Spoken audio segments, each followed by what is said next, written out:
জীবনে কখনো হতাশ হবেন না। জীবনে যাই হয়ে যাক না কেন কখনো হতাশ হবেন না। মনে রাখবেন আল্লাহ আপনার রব, আল্লাহ আপনার সাথে আছেন ইনশাআল্লাহ।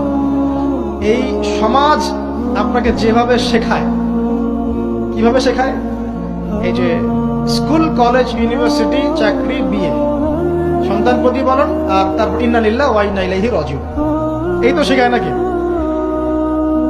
সবসময় মনে রাখবেন যে আল্লাহ রাব্বুল আলামিনের পরিকল্পনাই আপনার উপরে সবচেয়ে বেশি অগ্রাধিকার যোগ্য, সমাজের পরিকল্পনা নয়। পরিবার আপনাকে চাপ দিচ্ছে, চাকরি পাস না, পড়াশোনা করিস না, হ্যাঁ পড়াশোনায় কেন তুই 80 নাম্বার পাইলি না, কেন চান্স পেলি না, কবে চাকরি পাবি, কবে আমাদেরকে দেখবি, খাওয়াবি, পড়াবি, এই যে চাপগুলো চারপাশ থেকে আসে কিনা?